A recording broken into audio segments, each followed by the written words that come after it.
Live. Oui. OK. Donc, je te laisse la parole, monsieur le secrétaire général. OK, merci beaucoup, Monsieur le Président. Bonjour à tous, bonjour à toutes. Bienvenue sur notre page Facebook. J'ai cru entendre un écho. Bon, bienvenue sur notre page Facebook, le Parti 12 France. Nous sommes connectés, nous sommes en direct. Nous avons aujourd'hui un débat et on a souhaité vous inviter. Nous allons parler aujourd'hui de l'immigration, notamment le projet de loi sur l'immigration, qui est actuellement débattu à l'Assemblée nationale et nous avons des invités de choix, je dirais même de luxe aujourd'hui qui vont se présenter. Tout d'abord, j'aimerais nous présenter à nouveau. Nous sommes le parti 12 France, donc PDF pour certains. Nous sommes un parti citoyen, un mouvement citoyen composé d'hommes et de femmes de la société civile, mais également d'élus. Nous avons pour objectif de faire avancer le débat politique, je dirais, vers la démocratie, vers la démocratie de la parole libre et ouverte à tous. Et surtout, nous avons comme objectif d'avoir une France apaisée, une France euh, une France douce, je dirais, qui a vraiment besoin de douceur, surtout dans les temps qui courent, où le débat est libre, bien évidemment, et où les citoyens et les citoyennes peuvent véritablement se sentir, peu importe leur couleur de peau, leur origine, leur culture, leur religion, français et française, tous considérés à leur juste valeur. Voilà quelques mots, quelques valeurs que je vous donne comme ça aujourd'hui. À vous de savoir quoi en faire. Je suis Joël Mando, secrétaire général du PDF, et nous avons donc le président qui va prendre la parole, qui va nous présenter le débat du jour ainsi que les invités. Donc, nous avons normalement 1 heure aujourd'hui, donc ça ne va pas être trop long. Nous continuerons le débat la semaine prochaine, si tout va bien, le 11 novembre, donc jour assez symbolique également pour nous autres. Voilà, je lui laisse la parole, cher président, c'est à vous. Merci, mon cher Joël Mondo. En tout cas, merci à toutes et à tous d'être là ce soir pour cet échange, ce débat, qui est un débat citoyen pour pouvoir permettre à ce que tout le monde puisse s'exprimer. À la fois, Joël l'a bien exprimé en disant c'est quoi notre mouvement, disons notre parti, c'est pas un mouvement, notre parti politique. Et donc, ce soir aussi, on a des invités comme mon cher Georges, qui est aussi président d'un parti politique, qui est présent aussi, qui va pouvoir débattre avec nous donner aussi son idée, la philosophie aussi de son parti, nous expliquer aussi sa vision par rapport à la France. C'est ça aussi l'échange démocratique, parce qu'aujourd'hui, le peuple a décidé, on ne doit plus laisser qu'une seule partie de la population décider. Tout le monde doit pouvoir débattre et échanger. Donc, nous n'avons pas cette opportunité d'être dans l'oligarchie qui a accès directement aux médias. Et donc, nous avons accès à ce média qui est le média public, qui est Facebook, les réseaux sociaux. Et même si je dis le nom de cette marque, et par rapport à cela, on va pouvoir échanger, pouvoir discuter, donner notre avis et surtout ne plus laisser les médias traditionnels lobomotiser, avoir simplement une idée ouverte et digne de la République. Donc ce soir, nous allons parler de la fameuse loi sur l'immigration pour 2023 que la majorité présidentielle essaie de lancer en débat à l'Assemblée nationale pour qu'en 2023, il y ait une loi. Et donc, par rapport à cela, je me pose la question, est-ce que l'immigration est réellement le problème de la France? Est-ce que nos concitoyens en vivent mal ce problème d'immigration? Parce qu'il y a d'autres problèmes plus urgents à débattre. Il y a d'autres choses à voir. Il y a peut-être nos systèmes d'accueil des migrants à revoir, nos systèmes de coopération à l'international à revoir, et surtout à se poser la question, est-ce que quand on dit immigration, c'est que les Noirs et les Arabes? Est-ce que le mot immigration dégénère en France en un combat, dit un combat identitaire ou d'existence? Parce qu'il y a certains partis politiques qui ont récupéré ce débat et qui en font, on va dire, un fonds de commerce pour faire peur à la France et aux Français. Aujourd'hui, nous avons cette opportunité d'échanger et de discuter. Donc, je dirais la parole est ouverte. Donc, Joël Mondo et moi, nous allons un peu jouer les animateurs. Donc, on va laisser l'opportunité déjà à Georges de se présenter, de pouvoir un peu parler de son parti et aussi de nous donner quelques brèves informations sur ce qu'il pense de ce débat. Merci.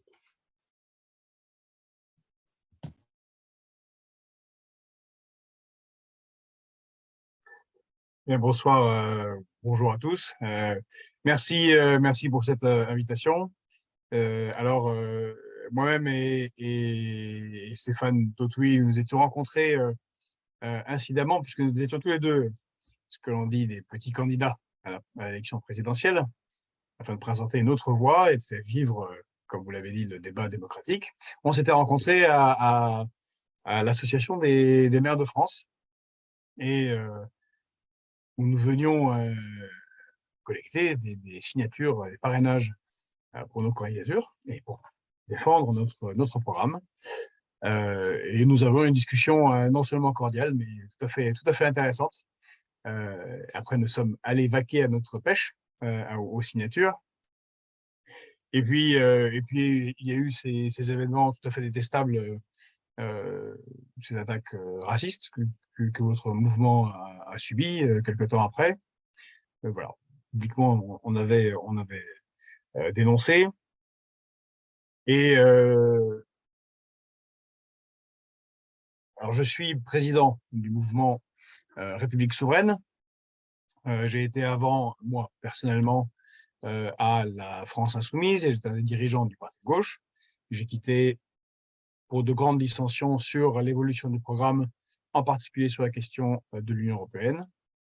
À République souveraine, nous sommes un mouvement qui s'inscrit dans la logique du Conseil national de la résistance.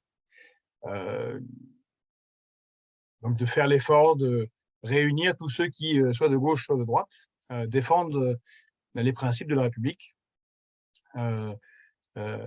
Et cette nation qui est la nôtre, qui est la nation française. Et parmi les principes, il y a ceux qui sont clairement établis dans la Constitution française.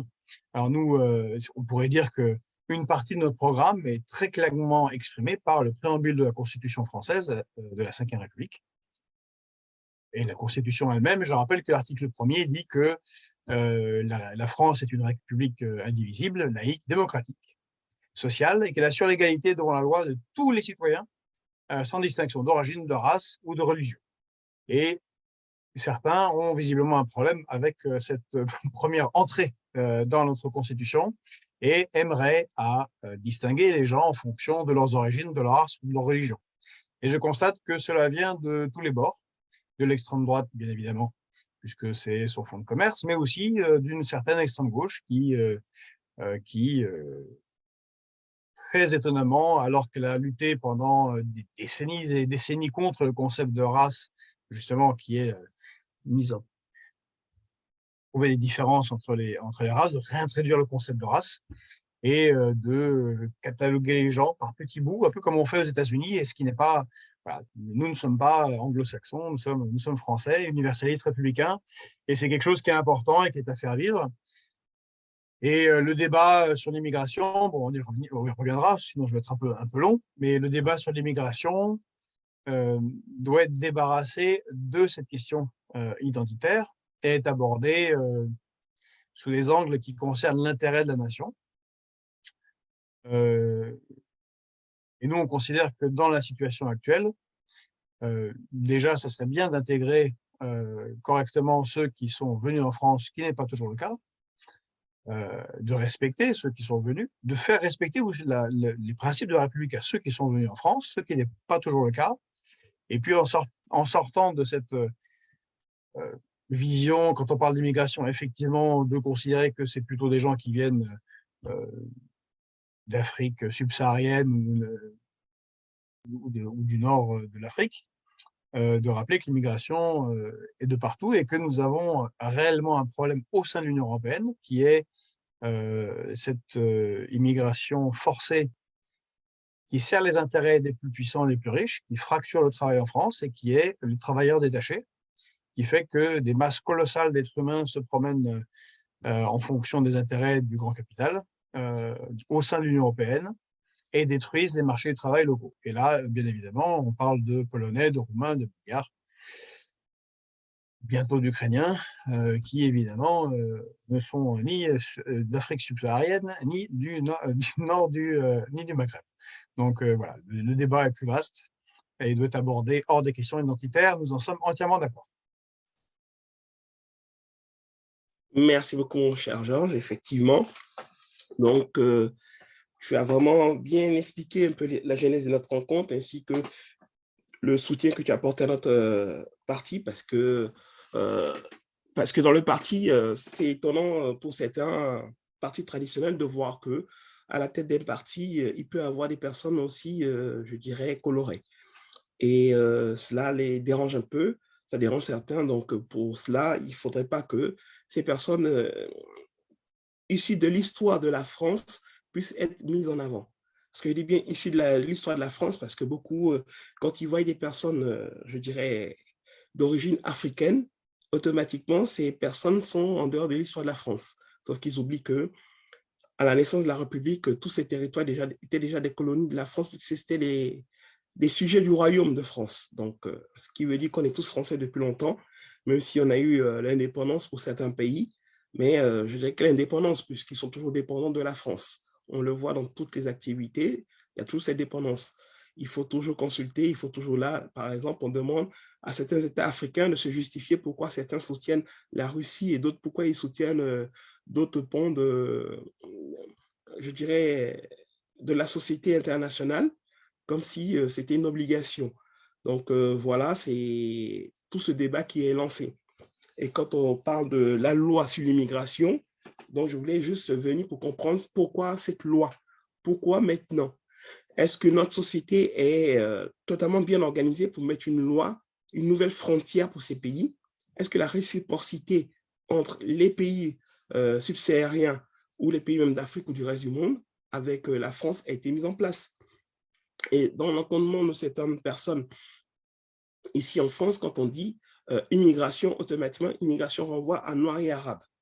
Sauf qu'il y a des Américains qui migrent ici en France.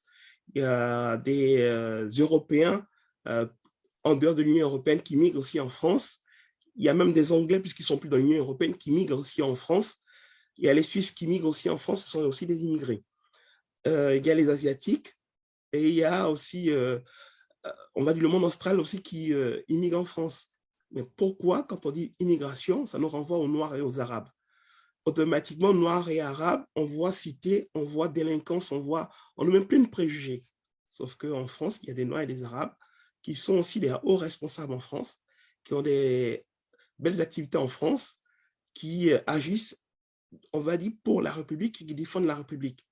Parce que dans l'armée aujourd'hui, comme dans la gendarmerie, il y a beaucoup de Noirs et d'Arabes qui versent le sang pour la République. Voilà. Donc, arrêtons toujours de stigmatiser les Noirs et les Arabes dans certains domaines. Maintenant, il faut se poser plusieurs questions.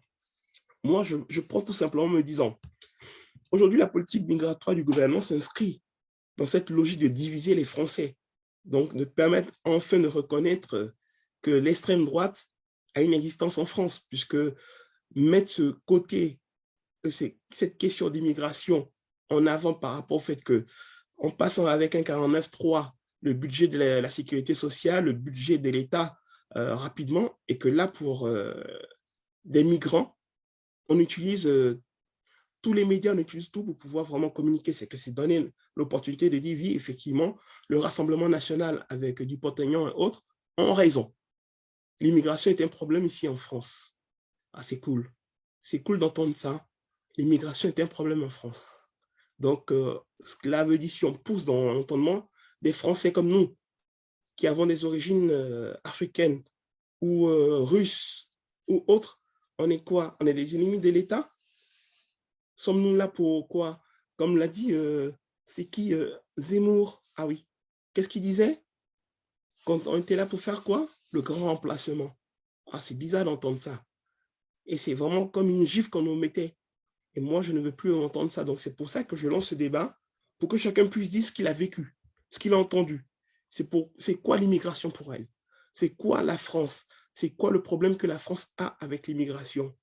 Mais quels aussi sont les problèmes que la France rencontre, qui sont vraiment en dehors de l'immigration et qu'il faut mettre aussi en avant. Donc, c'est à peu près le débat. Joël Mondo l'a rappelé. Là, ce débat aujourd'hui, c'est juste un début. Nous allons discuter pendant 1 heure, voire 1h30, mais le 11 novembre, jour symbolique de la République, puisque c'était l'armistice, on va encore rediscuter de l'immigration, parce que je vais remettre un peu dans la mémoire de tous les Français, qu'on soit un blanc, noir, jaune, orange, comme je dis, caucasien, afro-asiatique ou américain, à rappeler que toutes ces nations étaient unies en une seule force pour défendre simplement l'horreur. Et qu'à l'issue de cela, il a fallu De Gaulle et Leclerc et autres pour pouvoir blanchir cette armée, donc à retirer tous ces tirailleurs sénégalais et tous ces Asiatiques qui étaient venus combattre pour la France, pour rendre digne la France de Caucasiens.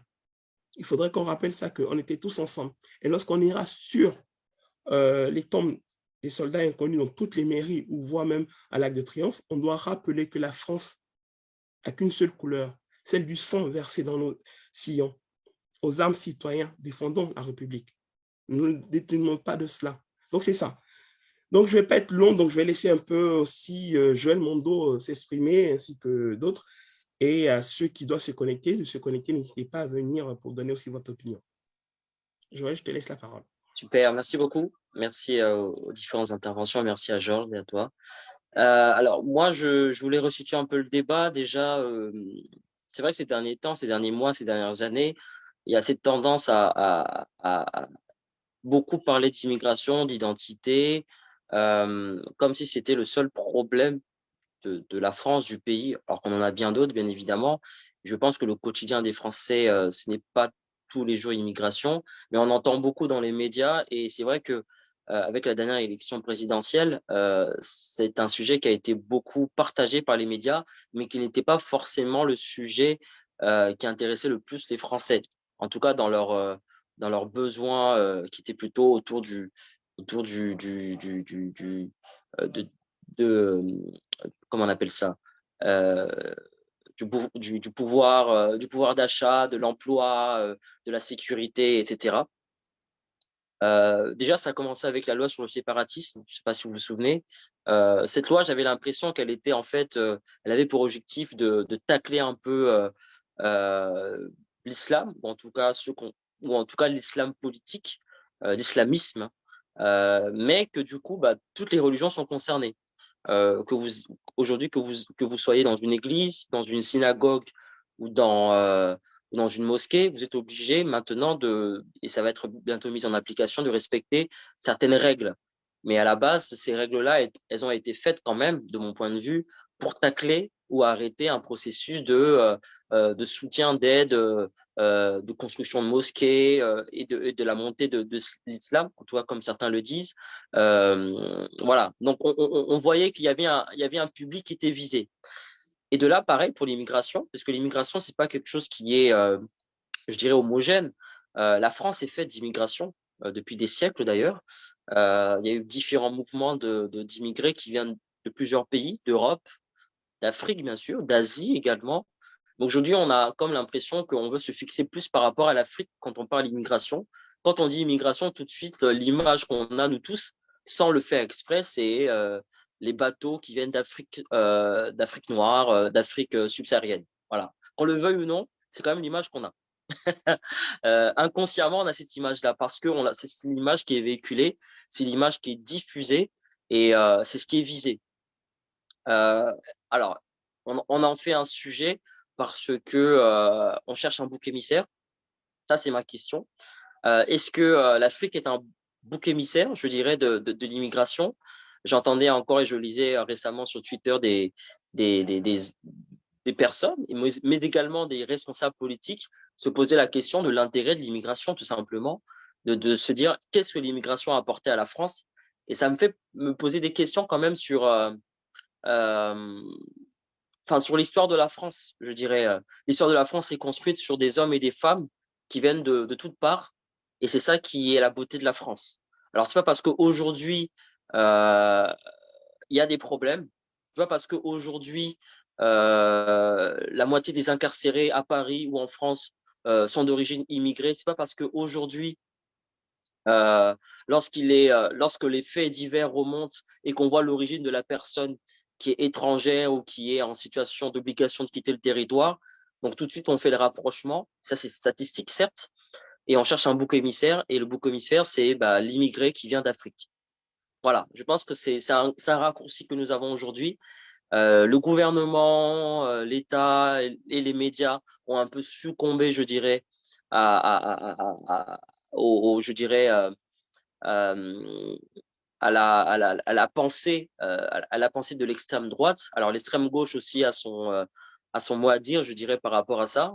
Il y a un peu les deux extrêmes qui jouent, à l'impression, par rapport à ça, l'un qui défend, l'autre qui dénonce. Quelle est notre place aujourd'hui par rapport à ça? Qu'est-ce qu'un citoyen aujourd'hui lambda pourrait dire par rapport à ça? Comment se positionner? Est-ce qu'il faut prendre la défense de l'immigration ou totalement rejeter l'immigration? Voilà, ce sont des questions que un citoyen lambda pourrait se poser. Donc moi, c'est la question également que je nous pose, que je vous pose. Donc voilà ce que je pouvais dire pour commencer.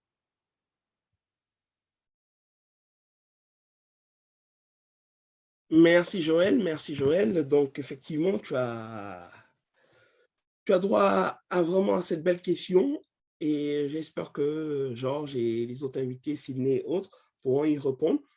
Mais moi, je vais essayer de répondre déjà à ta question. Effectivement, tout le monde voit le côté négatif de cette immigration à la télévision. Des personnes qui traversent la Méditerranée, qui meurent. On a plus de 45 000 personnes qui sont décédées dans la Méditerranée en voulant traverser. On a un trafic humain qui se passe aux yeux et à la porte de l'Europe et personne ne réagit parce que tout simplement, on considère que ces pays qui pratiquent cela ont une démocratie. Parce que tout simplement, dans ces pays, il y a eu le fameux printemps arabe et autres. Et comme on a des besoins, on ne veut pas frustrer ces pays. Et lorsque le Mali a pris son initiative en disant « je veux mettre aussi à la porte la France », on a créé un scandale, on s'est plaint. On a même dit qu'il fallait renvoyer l'ambassadeur du Mali en France. On a dit plein de choses. Ah, d'accord. Donc la souveraineté, la réciprocité ne doit pas se faire. Lorsqu'on vire la population dite immigrante ici, on doit tout accepter. Mais lorsque le ministre Darmanin dit, on va essayer de voir pour régulariser les travailleurs en fonction des domaines d'activité dits tendus. Donc pourquoi ne pas appliquer simplement l'utilisation et l'application de ces visas temporaires de travail? Pourquoi ne pas pousser les ambassades à enlever ce verrou de quota de personnes à venir? Nous, quand on part aux États-Unis, il n'y a pas de quota. Tout Français se lève, il part à l'aéroport, il remplit simplement son document pour dire que oui, il part, qu'il n'est pas terroriste et autres, et on prend le billet d'avion, on arrive aux États-Unis. Sauf qu'on a 3 mois à effectuer sur le territoire américain, même pas 3 mois et 1 jour. Au bout des 3 mois et 1 jour, on est dans l'obligation de quitter le territoire américain, on l'applique. Mais si tous ces migrants dans le monde entier, on l'applique aussi ici, en mettant ces réciprocités sur le territoire, je pense que les OQTF, les obligations à quitter le territoire français, vont s'appliquer, puisque ces personnes sont venues avec des titres de séjour temporaires qui leur donnent droit à se mouvoir en Europe et en France, et donc à rentrer dans leur pays, on va pouvoir les appliquer. Et les compagnies aériennes qui ont vendu ces billets d'avion seront dans l'obligation de respecter cet accord de rapatriement. Mais aujourd'hui, on se meut, on s'étonne parce que tout simplement, il y a les OQTF qui ne sont pas appliqués. Mais si on n'a pas d'identité, on va dire de retour du pays de ces personnes, on fait comment? Je vais aller encore plus loin. Souvent, ces personnes fuient les pays africains ou des pays de conflit. C'est parce qu'ils ont envie de fuir. C'est que c'est nous, les Occidentaux, qui allons envoyer nos combats sur leur territoire, qui allons spolier leur sol, qui allons prendre leurs richesses. Pour nous, ici, on est content d'avoir là des ordinateurs, des tablettes, des téléphones avec des produits qui ne viennent pas d'Europe. On est bien content de dire, oui, on est écologiste, on respecte la planète parce que tout simplement, on a des voitures électriques, des vélos électriques, des trottinettes. Mais tous ces batteries, ces lithium, tout, viennent d'où? D'Afrique. Et quand on détruit leur terre, que demain, ils viennent aussi dire, ben, je vais profiter aussi de chez vous, on se refuse. Mais toutes ces anciennes colonies ou anciens je dirais, territoire de l'Empire français, ne consomment la majorité des temps plus de 60% des produits venant de France. Donc, pourquoi on ne leur permet pas de pouvoir faire l'immigration économique et touristique que de faire l'immigration simplement, je dirais, par contrainte, par esclavagiste? Est-ce une nouvelle manière de coloniser l'Afrique ou le reste du monde? Est-ce une nouvelle manière de pouvoir parquer et de mettre des murs ici? Déjà, la société a un plafond de verre où des personnes issues de l'immigration ou de couleur n'ont pas le droit d'atteindre cet stade de la société ici. Et là, maintenant, on veut encore mettre une autre barrière? Non. Donc, c'est toutes ces questions aussi que je me pose, tu vois, Joël.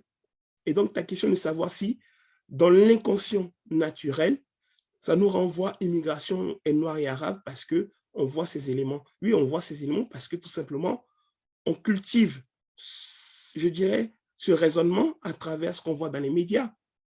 Si je peux encore les appeler des médias, je pouvais les appeler des journaux de télé-réalité. Parce que lorsqu'il y a des conflits, il y a des choses dans le monde, tout ce qui est négatif, c'est ce qu'on montre. Mais en France, comme nous on dit, on l'appelle par rapport à notre parti Douce France, il y a de belles choses en France qui se réalisent. Georges, tu as parlé de la période, on va dire, électorale où on est cherché à être candidat à la présidentielle. Tu as tourné comme moi au Salon des maires, certes, mais tu es allé dans les territoires. Même dans des petites communes retranchées où ils ne voient même pas quelqu'un de couleur, même pas un noir ni un arabe, même pas un asiatique, ils ont quand même la peur de l'immigration. Pourtant, ils ne voient même pas ces citoyens là-bas. Mais pourquoi? Quand je suis arrivé, ils étaient étonnés de me voir. Mais oui, mais c'est ce qu'on voit à la télévision avec les chaînes des médias comme BFM, CNews et autres. Je dis, ah ben c'est bizarre. Mais je suis en face de vous, est-ce que je vous ai braqué? Ah non, non, mais bon, vous savez, hein, on n'a rien contre vous, hein, monsieur Totui. Voilà, vous battez pour être président de la République, on n'a rien contre vous, hein, mais vous savez, hein, les Noirs et les Arabes, hein, dans les cités. Je dis, il y a une cité chez vous, vous n'êtes que 40 ou 50 habitants, mais vous avez peur. Pourtant, les 40 ou 50 habitants, il n'y a même pas quelqu'un qui est issu de l'immigration, pourtant vous avez peur. Oui, oui, mais c'est ce qu'on voit à la télévision. Vous voyez? Donc, Joël, ce que tu dis, c'est par rapport à cela. L'instruction et l'éducation de la population passent par là. Vous voyez? Et donc, si aujourd'hui, on doit défendre et reparler de l'accueil des personnes issues de l'immigration, revoyons notre système, revoyons notre communication, revoyons tout ce qui va plutôt allier les Français que les diviser. Voici ce que je pense. Je ne sais pas si ce que j'ai dit a une importance dans votre manière de voir les choses, mais c'est une importance pour moi de le dire. La France doit reprendre ses lettres de noblesse. Cette France diplomatique, cette France qui accueille tout le monde, cette France qui s'est battue pour pouvoir mettre l'universalité, les droits de l'homme. Aujourd'hui, on parle des droits de l'homme, tout, mais nous-mêmes, on ne l'applique pas. On est prêt à diviser nos citoyens. Tous ceux qui ont peur à la télévision de voir des jeunes issus de l'immigration qui sont dans les cités, qui brûlent des voitures, qui caillassent ou bien quoi, ils ne représentent même pas plus de 10%, voire 5% de la population. Mais pourquoi on résume toute la France et toute l'immigration par rapport à cela? Pourtant, l'immigration est haute si on veut voir à peu près 28% de la population. Mais pourquoi on résume juste la population à cela, surtout les personnes issues d'immigration? Et parmi nous, il y a plein de personnes issues d'immigration qui sont des artisans, qui sont des professeurs, des médecins, des avocats, des ingénieurs. Mais aujourd'hui, on résume tout cela en disant c'est des personnes qui ne travaillent pas, ils vivent d'allocation, ils sont vraiment, voilà. Mais arrêtons. C'est bien nous, les politiques, qui avons mis ces populations, on les a parquées dans des HLM, dans des cités, pour dire soyez loin du regard des autres. Mais aujourd'hui, ça nous revient en boomerang dans le visage et on s'en plaint. Donc, tu vois, c'est tout ça que je dirais, je défends. Et j'aimerais faire ce petit coup de gueule à chaque fois. Donc, je ne sais pas si Georges ou bien toi, Joël, ce que vous en pensez aussi. Ouais, écoutez, pour ma part, moi, je vous rejoins sur certains points et peut-être pas sur d'autres. En tout cas, j'ai un regard différent. Stéphane, tu viens de parler de tous ces artisans, ingénieurs, médecins qui réussissent. issus de l'immigration, en particulier ce qu'on appelle l'immigration visible, donc ceux qui viennent d'Afrique, que ce soit subsaharienne ou du Nord. J'ai vécu dans de nombreux pays, entre autres en Afrique, et au Maghreb et en Afrique subsaharienne, aux États-Unis, en Russie. Je ne sais pas si ça choquera, mais malgré les très nombreux problèmes et les problèmes de racisme, je ne connais pas de pays qui intègre mieux que la France. Je m'explique. Nous vivons depuis 40 ans dans un monde où domine l'économie néolibérale, donc qui est une antithèse de l'ascenseur social. On le voit avec l'augmentation des inégalités tant entre pays qu'au sein des pays, entre très riches et plus pauvres. Ça se voit très nettement en France, on le voit régulièrement depuis Sarkozy, François Hollande et Emmanuel Macron. Le CAC 40 fait tous les ans des scores historiques de revenus aux dividendes des actionnaires. Les riches sont de plus en plus riches. En 1997, on avait les 500 premières fortunes de France détenaient 7% du PIB. Maintenant, c'est 43% du PIB. Donc, on voit qu'il y a une concentration d'accaparement de la richesse qui existe aussi également en Afrique. Je reviens tout juste du Sénégal et avant j'étais en Guinée. Sur les 2 derniers mois, j'ai passé de 2 mois, enfin plus d'1 mois en Afrique de l'Ouest. Et je me souviens, il y a 25 ans, à la télévision, il y avait un présentateur qui s'appelait Rachid Arab.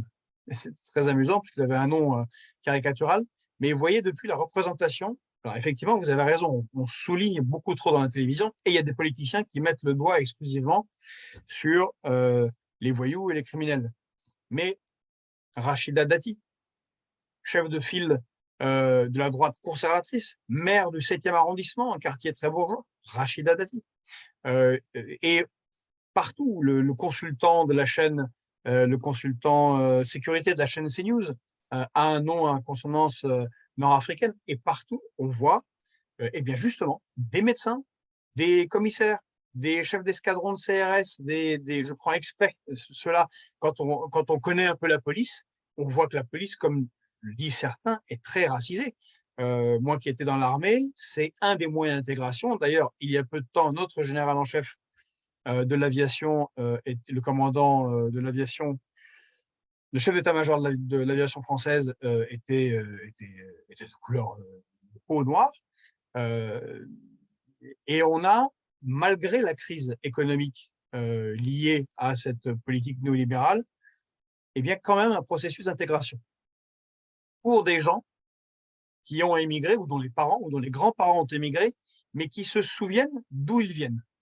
Voilà. Moi, mon nom l'indique, je ne suis pas entièrement français par les origines, mais je sais d'où vient mon père et mon grand-père, comme peut-être vous-même connaissez vos origines. En tout cas, la plupart des immigrés en France, et en particulier les gens ayant des noms un peu bizarres comme le mien ou ayant une couleur de peau différente, savent d'où ils viennent. Je dis ça exprès parce que je compare aux États-Unis, auxquels on est souvent comparé et auxquels vous avez comparé un petit peu. J'espère ne jamais connaître la situation aux États-Unis. Je rappelle que dans ce pays-là, ça fait déjà 17 générations qu'ils n'arrivent pas à faire l'intégration. La plupart des Noirs que j'ai connus aux États-Unis ne savent pas quelles sont leurs origines. Ça fait tellement longtemps qu'ils sont américains, qu'ils sont totalement et parfaitement américains. Ils ne savent pas d'où ont été amenés leurs ancêtres esclaves. Tout ça a été oublié au fil des générations. Et pourtant, ils sont cibles prioritaires. On le voit par la police. Un homme noir sur 3 est allé en prison, a perdu ses droits civiques aux États-Unis.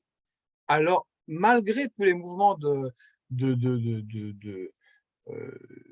toutes les affirmative action, le mouvement pour les droits civils, avec Martin Luther King, ou d'une autre manière avec Malcolm X, on voit que les choses sont assez peu évidentes.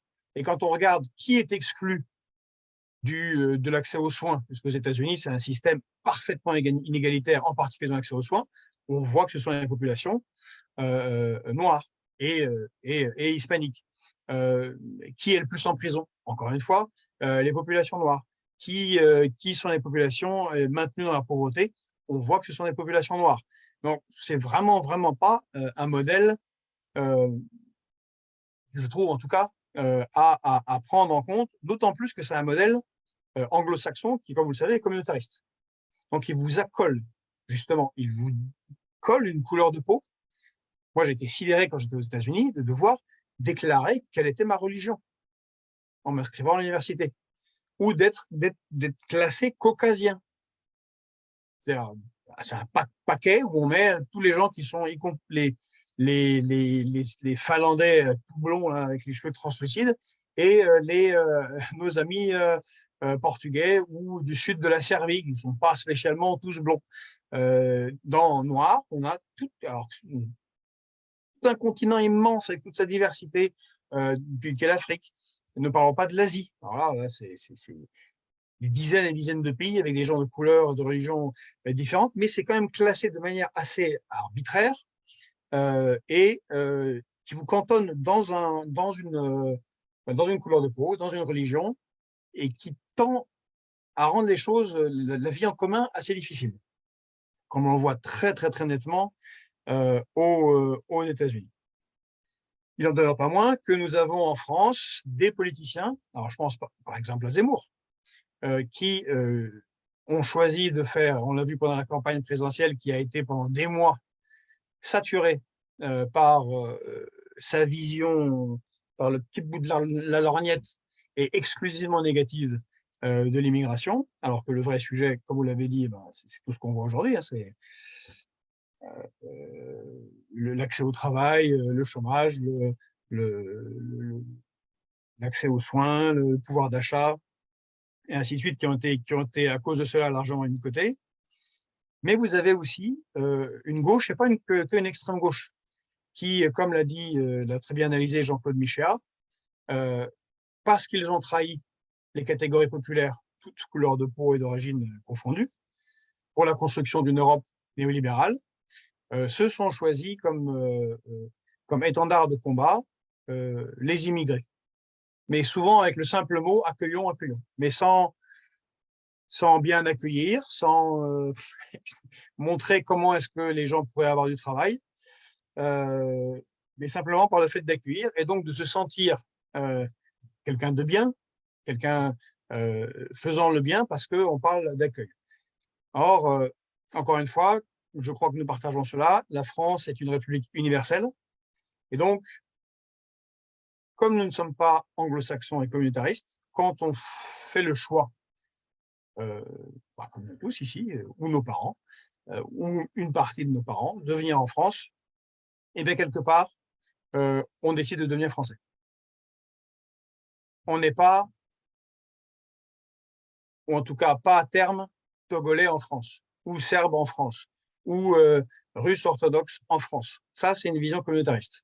Donc la tendance et la réussite de la République, c'est de faire qu'on ne se pose pas la question, et quel que soit justement, comme je le disais dans l'article 1er, quelle que soit votre couleur de peau, votre origine, votre religion, votre race, vous êtes considéré de plein droit français et respecté comme tel. Et c'est un combat, effectivement, qu'il faut continuer à mener.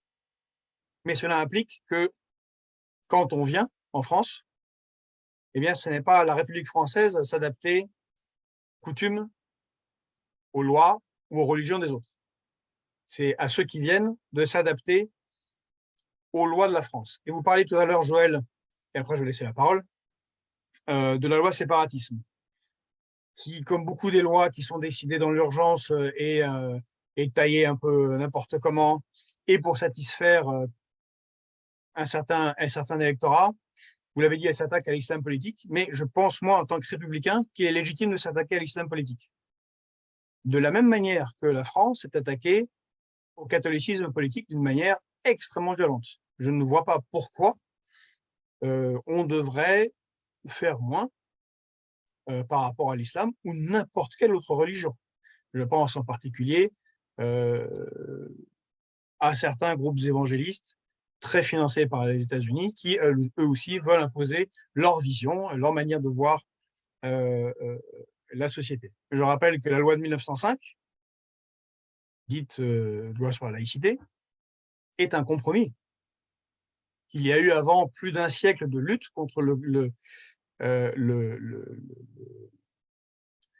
catholicisme politique, et qu'entre 1880 et 1905, plus de 700 congrégations religieuses ont été fermées en envoyant l'armée, en se saisissant des biens et souvent en déportant les populations en disant mais si vous ne voulez pas vivre sous les lois de la République, mais allez en Allemagne, en Belgique, où vous voulez. Si votre problème principal c'est le petit Jésus, ce n'est pas ce qu'on fait en France. Donc c'est une difficulté aussi que de devenir français et de ne pas être un représentant d'une communauté particulière, mais de devenir pleinement français. Mais évidemment, pour cela, il faut qu'il y en ait la possibilité, en particulier la possibilité, j'allais dire économique. C'est-à-dire, si je pense qu'une des grandes manières de régler les problèmes est d'avoir du travail et du travail pour tous. Et puis, je vous pose une question aussi. Moi, en tant que souverainiste, je m'intéresse aussi aux souverainistes des autres pays. Et moi, personnellement, ainsi que d'autres, j'ai été beaucoup marqué par la figure de Thomas Sankara, qui avait pour le Burkina Faso, d'ailleurs, je pense que c'est pas pour rien qu'il a été assassiné, une vision du développement, de la défense de son pays, des intérêts de son pays, de la défense des ressources de sa population. Je pense qu'il a été tué à cause de la manière dont tu voyais comment la dette était utilisée pour asservir les pays africains. Si vous n'avez pas, ceux qui ne connaissent pas, je vous invite à écouter son discours à Addis Abeba de 1987 sur la dette, qui est extraordinaire. Il a été tué, c'était en juillet 87, il a été tué en octobre. Bon, je pense qu'il y avait une grande corrélation entre les deux. Et je rappelle ce qu'il disait lui, et ça renvoie, je vous renvoie la balle, Stéphane. Il disait que l'école au Burkina Faso doit former des patriotes et non des apatrides. Et qu'un des grands problèmes que l'on constate dans les pays d'où vient l'immigration, c'est que les pays puissants aspirent les cerveaux, de la même manière qu'ils aspirent les richesses dont vous parliez tout à l'heure, sans payer le prix réel de ces richesses-là. On pense à tous ces enfants, par exemple, qui dans la région du Kivu, en RDC, creusent la terre pour alimenter nos téléphones portables et payer fort peu cher. J'y suis allé, j'ai vu les mines de coltan. C'est une horreur absolue d'exploitation qui n'a d'égal que les mines de sel dans la Rome antique. C'est-à-dire une catastrophe. Et tout ça se fait sans aucun problème, visiblement pour nos sociétés. Mais voilà, il y a ce problème du pillage des ressources intellectuelles qui fait que les pays d'où vient l'immigration ont du mal à se développer.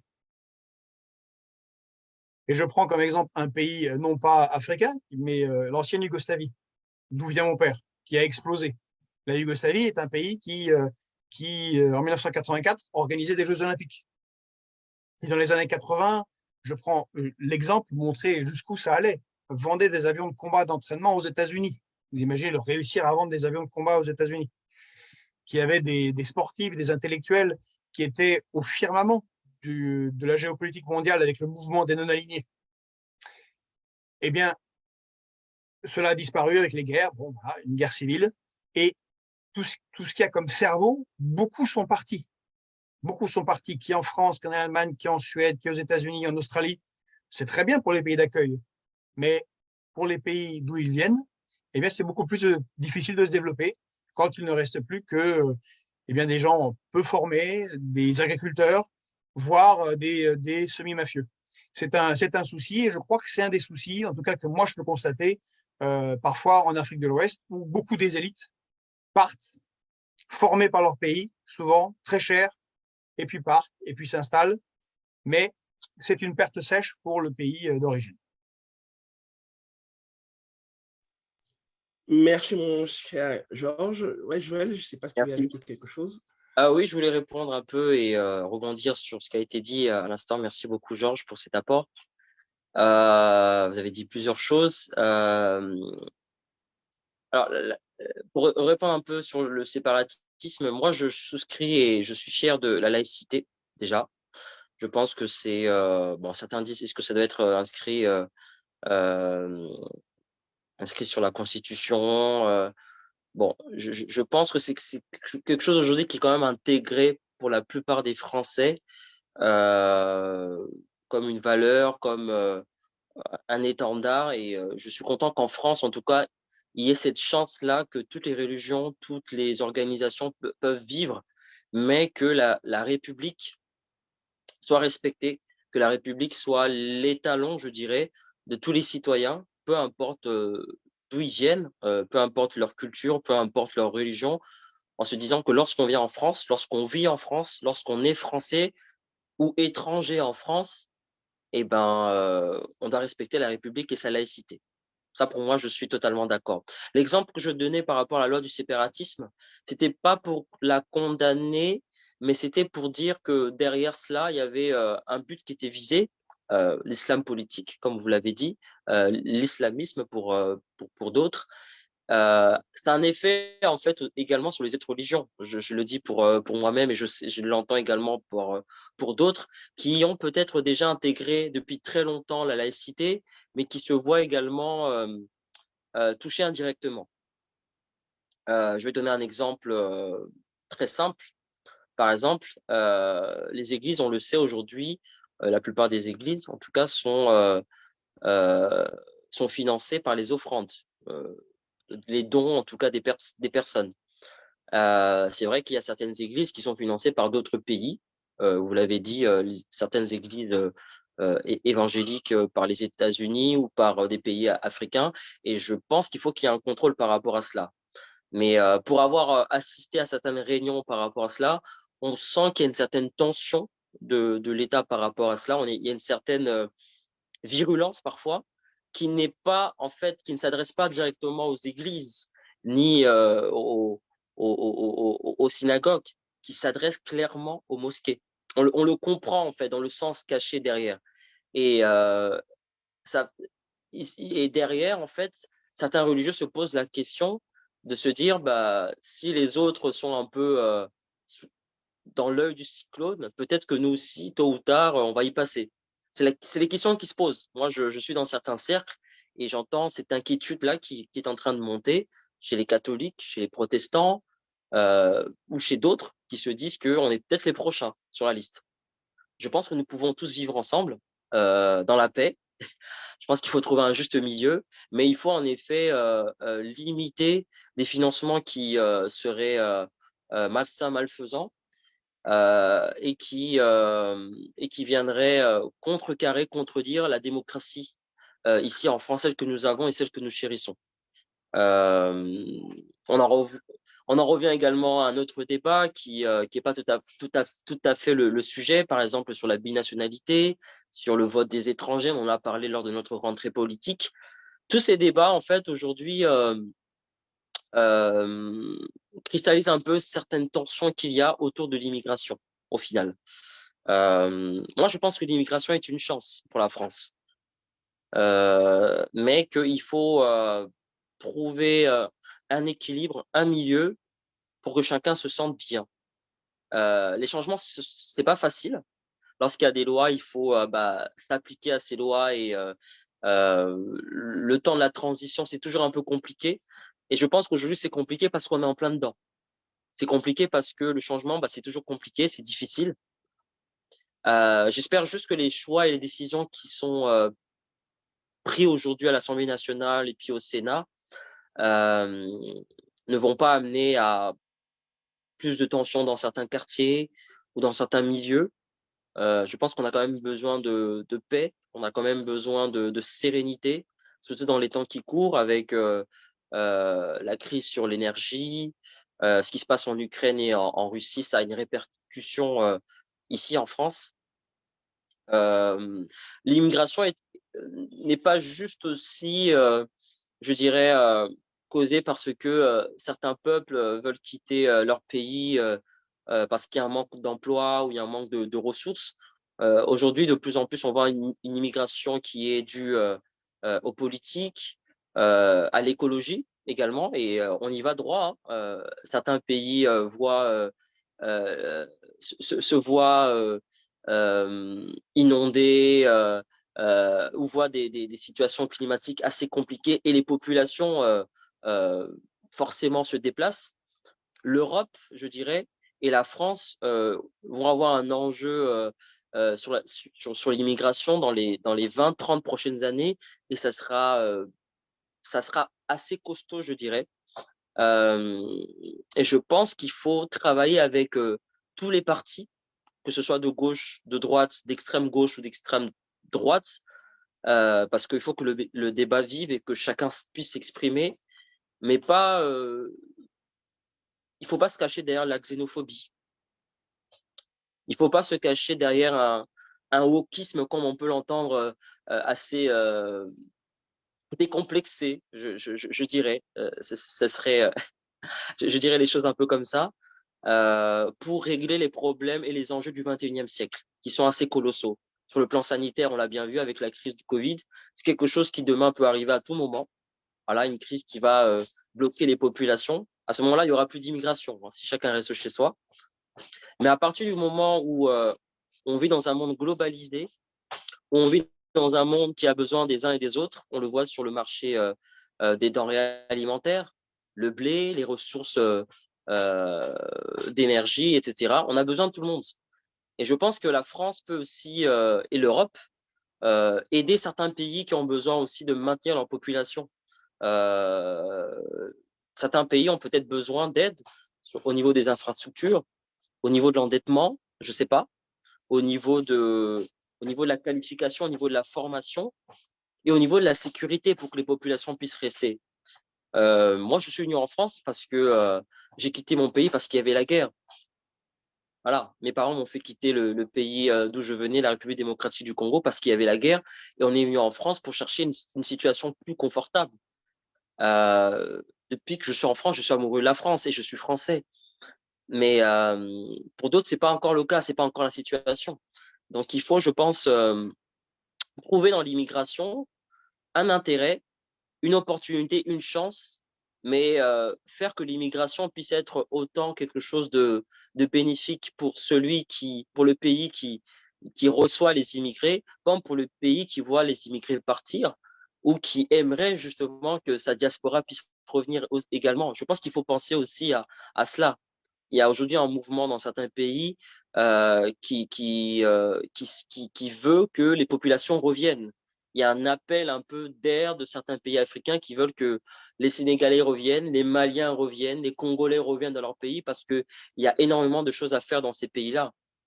Je pense que la France a tout intérêt à participer également à ce type de mouvement, pas dans le but de se débarrasser de la diaspora, de certaines diasporas africaines, mais dans le but de se dire que la France a tout intérêt à ce que dans son partenariat et dans son alliance avec certains pays, de voir également ces pays-là se développer. Voilà. Voilà ce que je pourrais rajouter à ce qui a été dit et ce que je pense aussi par rapport à ce débat. Merci. Merci Joël. Donc, je vais renchérir tout ce que vous avez dit en répondant aussi à vos différentes questions. Donc, effectivement, Georges, le modèle français, on va dire, est un peu plus qualifié que le modèle américain. Mais il ne faudrait pas qu'on oublie quelque chose, c'est que le modèle américain ne peut pas être calqué ni copié parce qu'il y a déjà des erreurs dans le début de ces modèles. Parce que les Noirs américains ne peuvent pas connaître leurs origines puisqu'ils étaient envoyés là-bas en tant qu'esclaves. Donc, ils ne savent même pas d'où ils venaient du fait qu'on les a retirés. Ce n'étaient pas des personnes qui faisaient les globetrotters pour savoir où était placé tel continent ou autre. Pour eux, quand on leur demandait, je viens de l'autre côté de l'océan. Mais où, ils ne savent pas parce qu'il n'y avait pas de nom sur aujourd'hui parce que la cartographie, la segmentation de l'Afrique a été faite, comme dirait Sékou Touré, la balkanisation de l'Afrique a été faite simplement par la loi cadre qui décidait quel pays qui avait droit à l'indépendance. Aujourd'hui, on peut prendre tous ces pays oui, il faudrait ramener les cerveaux de ces pays africains. quand je prends tous les pays francophones, ils cherchent à migrer où? Vers d'autres pays francophones. Mais la majorité veulent venir en France parce que mère patrie, comme disent certains, c'est là-bas qu'ils ont eu tout. Et à l'époque de la colonisation, comme pour certains peut-être l'ont oublié, on apprenait à ces Africains pas à avoir la connaissance, mais juste à acquérir de quoi répondre au maître, à pouvoir lui parler, quand le maître va parler, à ce qu'il puisse répondre au maître et comprendre ce que le maître voulait. Mais ce n'était pas pour développer l'Afrique. Donc quand j'entends certains, oui, mais on a développé l'Afrique, on a mis l'éducation. Non, on a juste donné les prémices pour que ces derniers puissent comprendre quand le maître parle. Il a fallu certains élites qui ont poussé encore plus la porte à s'instruire à travers la lecture, à comprendre et à venir en Europe. Senghor, Houphouët-Boigny et tout ça qui ont lancé avec Césaire le fameux mouvement de la négritude. Effectivement, la République est une et indivisible. Quand on est français par rapport aux droits et aux devoirs. On n'est pas français par rapport à une culture, parce que la culture française, vaste sujet, puisque toutes les cultures qui composent la France, les Corses, les Bretons, autres, ne vont pas accepter de dire aujourd'hui, oui, non, moi, j'efface ma culture bretonne pour dire, oui, c'est une culture française qui appartient à tous les territoires. Non, chacun a sa culture, mais d'abord, avant tout, la République défend d'abord l'ordre. Et l'ordre, c'est de respecter les droits et les devoirs. Tout migrant qui vient ici, si notre structure d'accueil était déjà bien définie, comme certains aux États-Unis ou comme en Angleterre, ils définissent leur structure. Et donc, le migrant sait sa place. Il sait qu'il est migrant. Et s'il veut passer de l'autre côté pour être un citoyen de ce pays, il fera la démarche. Nous, en France, on fait aussi la démarche. Sauf qu'il y a un problème. Ce problème, c'est quoi? Quand on est français, même quand on est né d'une ou deux, trois générations, certains politiques, comme journalistes ou autres, dits élites, rappellent les origines de cette personne à travers ses parents. Sauf que lui n'a pas demandé. Lui, il est français. Et quand il fait des choses, on dit, oui, mais toi, tu es d'origine yougoslave. Non, je suis français. Ce sont mes parents qui sont yougoslaves. Je suis français, j'ai acquis la nationalité ou je suis né français. Donc, pourquoi veux-tu me ramener à mon passé? Maintenant, si vraiment la France travaillait avec les migrants, acheter au juste prix, comme je le disais, parce qu'aujourd'hui, nous voyons nos agriculteurs, nos éleveurs, qui se battent pour avoir le juste prix de leur production, pour avoir à ce que l'équilibre se fasse automatiquement, pour que tous les produits qu'ils vendent auprès des hypermarchés ou des concitoyens soient achetés au juste prix. Mais nous qui sommes Français, qui voulons mettre notre modèle partout, pourquoi nous n'appliquons pas aussi le juste prix à ces pays sous-développés qui nous vendent le café, le cacao, le beurre de karité, des tomates et autres? On préfère les acheter vraiment bas pour pouvoir montrer notre supériorité, notre impérialisme. Quand on prend certains jeunes qui quittent là-bas pour venir ici, ils ont bien envie de retourner, mais ils ne veulent pas retourner. Pourquoi? Parce qu'ils disent que souvent, ces présidents africains sont des pantins de la France. Je ne leur dirai pas oui, je ne leur dirai pas non, parce que je respecte l'indépendance et l'intégralité des territoires. Et je dirais le côté républicain de chaque territoire. Ce n'est pas à nous, la France, d'aller diriger ces pays. Ce n'est pas à nous, la France, de pouvoir donner, je dirais, des missions à ces populations, à ces pays.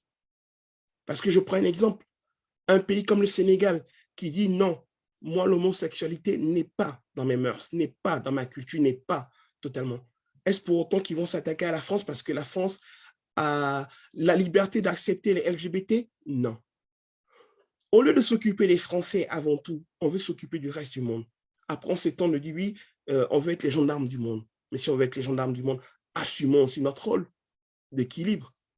Aujourd'hui, je vois plein de maires, plein de personnes qui disent oui, je boycotte la Coupe du Monde du Qatar parce que les Qataris financent l'esclavage moderne, financent les terroristes ou autres. Mais qui vend les armes à tout cela? C'est bien nos pays, c'est bien la France, c'est bien l'Europe, c'est bien les États-Unis, c'est bien la Russie. Quand on parle d'immigration, effectivement, on parle d'immigration en disant oui, effectivement, c'est les Noirs et les Arabes. Mais les Noirs et les Arabes, chez eux, ils veulent bien rester. Si on achetait tous les produits de ces pays à juste prix, si on vérifiait quand on donnait des crédits que les travaux sont effectués par rapport aux crédits qui ont été pris, mais non.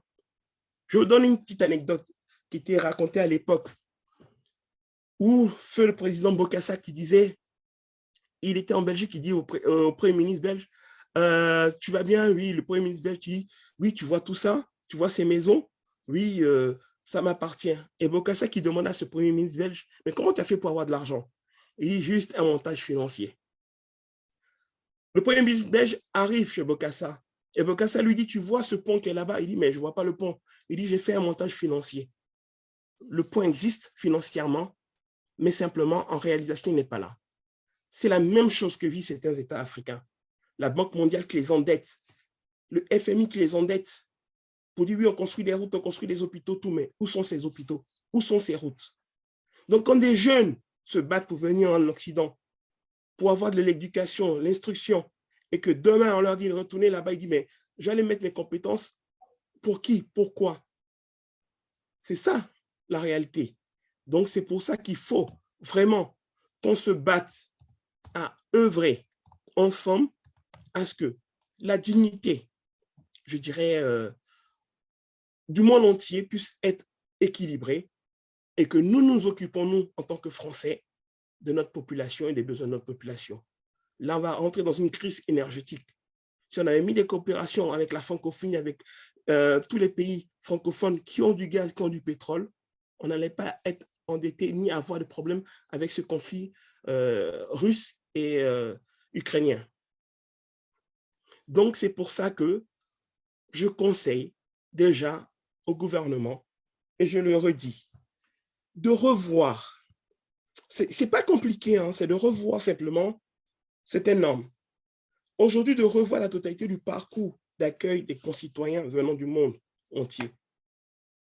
Les accords qui sont entre certains pays comme les États-Unis qui peuvent venir en France ou bien quoi, de l'étendre. Et si on ne peut pas l'étendre facilement, qu'on mette en place, je dirais, ces fameux visas de transition. De mettre en avant ces visas de compétences par rapport aux travailleurs immigrés temporaires. Je demande à ce qu'on renforce l'accueil des migrants, qu'on ne laisse pas traîner dans les grandes agglomérations comme Paris, Montpellier, Marseille, parce qu'ils sont mineurs, on ne sait pas quoi faire, on les met dans des centres, ils sortent, dans la journée, ils sont livrés à eux-mêmes. Si on s'occupe d'eux, qu'on les accompagne, on les encadre, ça va avancer. Mais je vais aussi tirer ces petites gueulantes. Certaines associations m'ont déjà tapé dessus en me disant « Oui, mais non, vous n'avez pas le droit de dire ça. » Je dis « Si. » Une grosse majorité des associations, tous les membres ne sont pas bénévoles. Certains sont des salariés. Et l'argent qu'ils touchent, c'est l'argent public pour accompagner ces migrants. Mais quand on accuse en disant « les migrants nous coûtent cher », ces derniers se taisent, qui disent « non, ce n'est pas les migrants qui nous coûtent cher. C'est notre équilibre, notre accueil qui coûte cher. » Parce que si on met du tourisme, on est prêt à accueillir tout le monde au tourisme. Joël qui l'a dit, oui, effectivement, les migrants est vraiment important. La migration et l'immigration est très important pour la France, pas que pour la France, pour le monde entier. C'est pour ça que dans le monde entier, on a mis un office de tourisme. C'est pour ça que dans le monde entier, chaque pays a mis l'office d'accueil des touristes et des migrants. Donc, utilisons cette valeur. Donc, c'est ça. Mais comme je l'ai dit, je ne vais pas conclure aujourd'hui. On va continuer le débat le 11 novembre. Donc, mon cher Georges, comme tu es mon invité, ce soir, je te laisse un peu conclure un peu cette rencontre, comment tu l'as vue.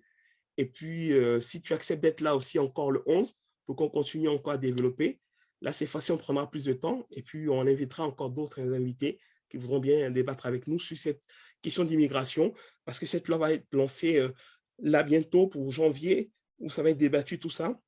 Mais il faudrait qu'on prenne position pour pouvoir aussi donner notre avis, pas parce qu'on est issu de l'immigration, mais parce que tout simplement, on est tous migrants sur cette terre, parce qu'on vient tous du berceau de l'humanité qu'est l'Afrique. Donc, qu'on soit caucasien, asiatique ou quoi, on est tous migrants dans le monde entier.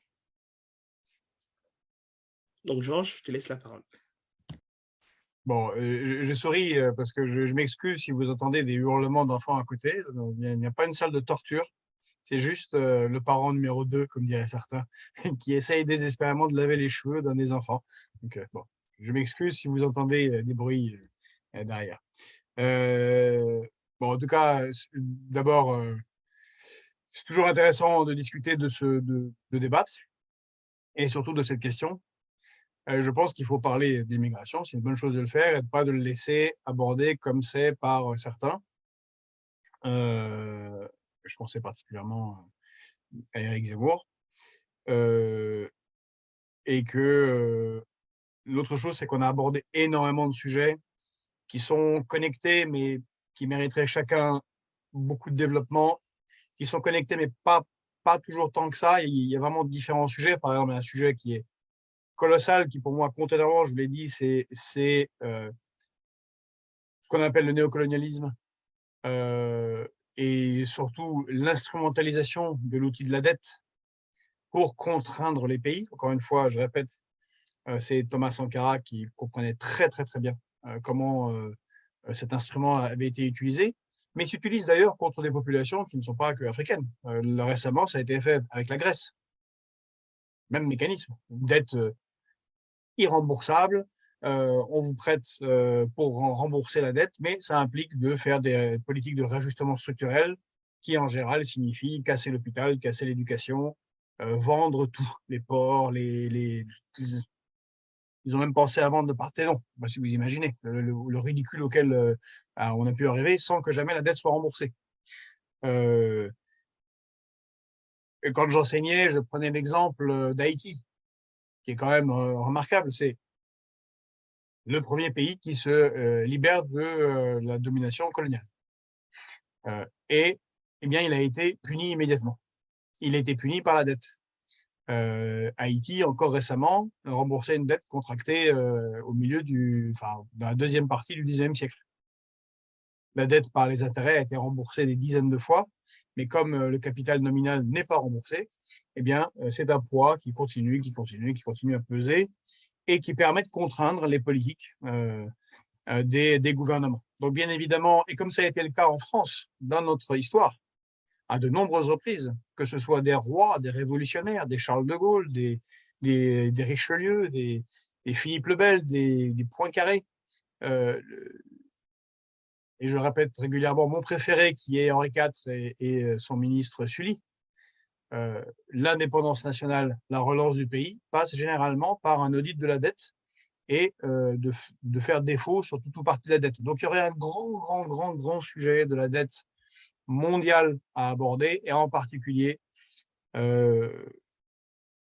pour les pays d'Amérique latine et d'Afrique.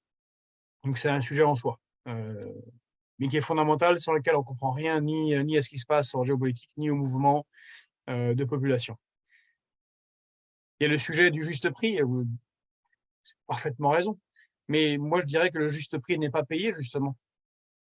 Nos petits agriculteurs en France qui se battent pour le juste prix ne le reçoivent pas, ce juste prix. On est à 2 suicides par jour. On a perdu 10% de nos agriculteurs. L'endettement moyen, j'insiste sur le mot, parce que c'est la même chose qui s'applique ici, est de 220 000, en moyenne, 220 000 euros par exploitation. Il y a de moins en moins d'exploitations, de plus en plus d'énormes mastodontes qui accumulent toutes les ressources et toutes les aides européennes. Ben, juste prix n'est pas payé. Et justement, c'est un combat des agriculteurs que d'être payé au juste prix. Bien évidemment, le juste prix n'est pas payé aux producteurs d'Afrique, d'Amérique latine ou d'Asie en général. Et s'il l'était, il y aurait évidemment moins d'inégalités. Donc c'est aussi un combat global dans le cadre de la mondialisation, mais qui est très important et sans lequel il n'y a pas de solution.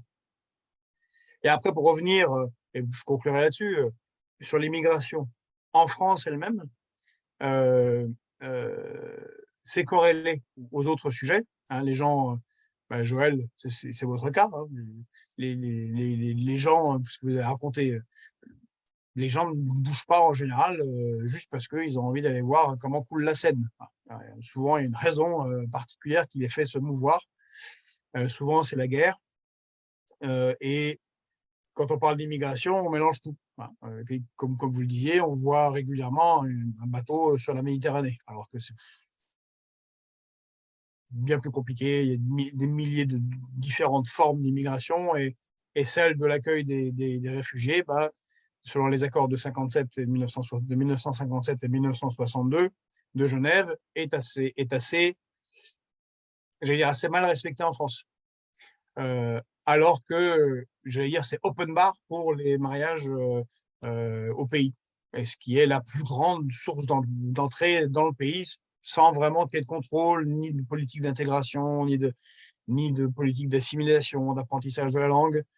De la même manière, je constate que, moi je vous le dis franchement, je pense qu'il y a, on maintient volontairement, pour des intérêts financiers en France, on maintient volontairement des gens en situation de clandestinité. Il est souvent plus facile d'entrer en France et de rester clandestin que de faire régulièrement le processus et d'être intégré avec les papiers en France. Pourquoi? Et quand vous avez des papiers, bah, vous êtes protégé par la loi. Et quand vous êtes protégé par la loi, eh bien, vous n'êtes pas corvéable à merci, vous n'êtes pas, j'allais dire, vous n'êtes pas esclavagisable. Or, c'est le cas de beaucoup. Et on ne peut pas considérer l'immigration, je parle de l'immigration qui pourrait venir, sans prendre en compte l'état économique du pays.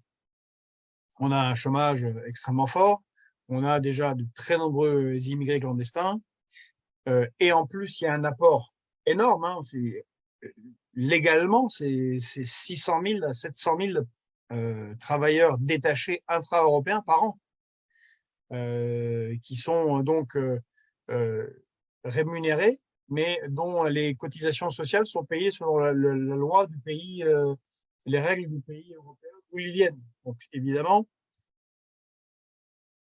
dans un contexte de marché totalement ouvert que celui de l'Union européenne, si vous êtes cohérent, et tu disais Stéphane tout à l'heure, quand on a fait la tournée en France, moi je l'ai faite avec des entrepreneurs, des gens très très honnêtes, je parle en particulier du bâtiment, qui souhaitent embaucher autour de chez eux.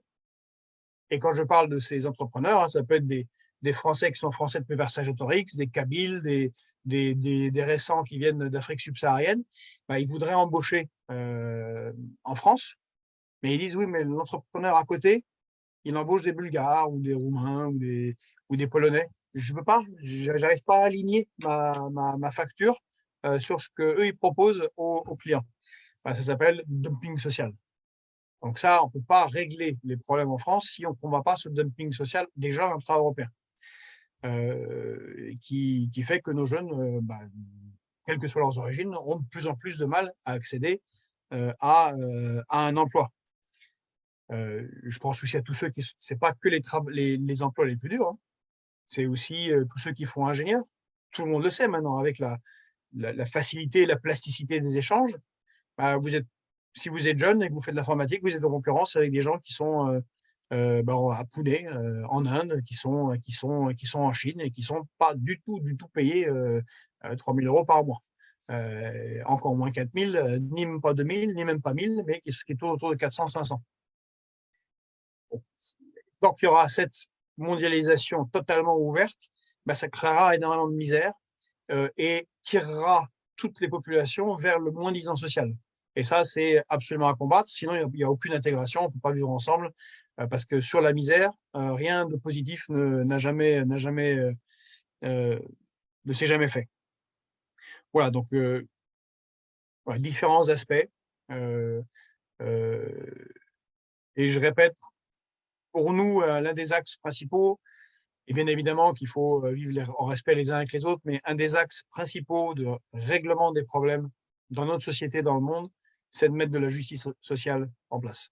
C'est qu'il y ait du travail, que chacun soit respecté et que chacun ait des conditions de vie dignes avec son travail et pas des conditions de vie indignes. Si on a ça, je pense que 90% des problèmes sont réglés.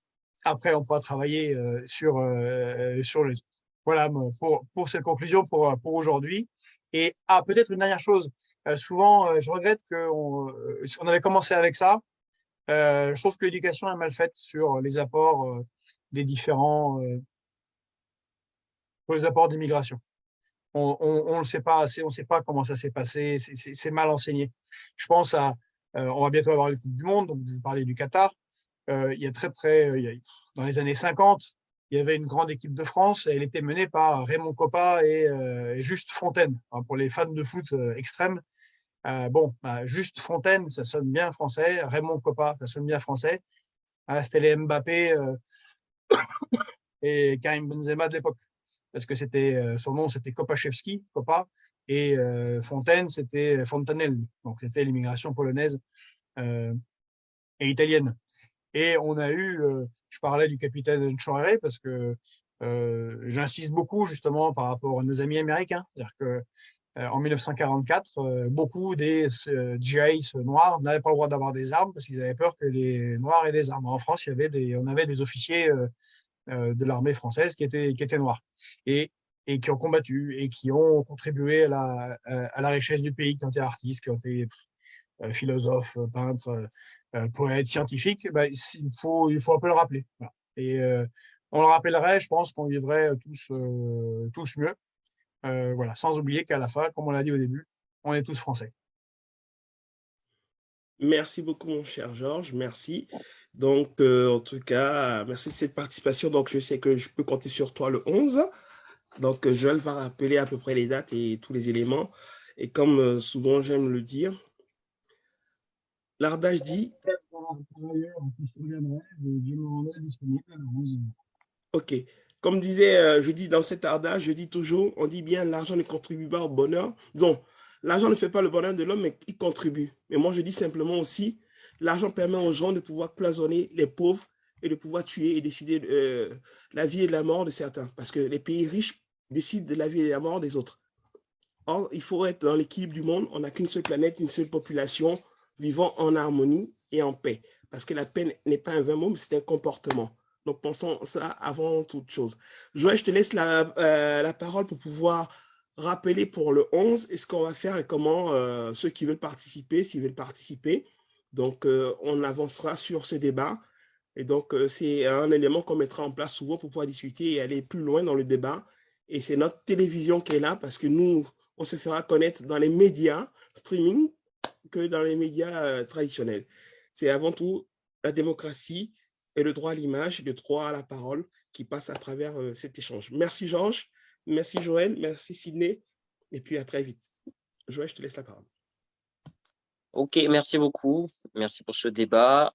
Donc, on va clôturer pour aujourd'hui. Merci beaucoup, Georges, pour ce que vous avez pu apporter. On espère vous voir vendredi, donc 11 novembre, à partir de 15h. Donc là, on aura un débat un peu plus long, 2 heures, 2h30. On va pouvoir rentrer en profondeur et apporter, comme on l'a fait déjà aujourd'hui, en tout cas, on a commencé à le faire, des propositions. Je rêverais qu'on puisse apporter des propositions à nos chers députés. Et qui puissent, voilà, parce que les députés sont là pour ça, normalement, prendre les propositions des citoyens, voilà, et les proposer dans ce débat, en tout cas, s'il y a un débat, afin qu'elles puissent être, voilà, contredites, arrangées ou non, mais en tout cas, qu'elles puissent exister. Donc, on reprend on continue et on termine ce débat sur l'immigration la semaine prochaine, vendredi, à 15h. Ceux qui veulent participer au débat, que ce soit en direct, vous posez des questions, vous êtes libre. Vous pouvez nous contacter sur notre page Facebook, donc le Parti 12 France. Vous pouvez nous écrire directement. Vous pouvez nous écrire en commentaire ou faire un message directement sur la page. On va vous répondre et on serait heureux de débattre avec vous. On vous espère nombreux. J'ai vu qu'il y avait pas mal de personnes sur le live, donc vous pourrez réécouter le live à tout moment. On le laisse sur la page et on reste à votre écoute. Vous avez la moindre suggestion ou remarque pour l'amélioration de notre débat, ça nous fera toujours plaisir. Voilà. Merci encore à vous. Merci à Stéphane. Merci à Sydney. Merci à Georges, merci à nos épouses pour l'aide qu'elles nous ont apportée ce soir.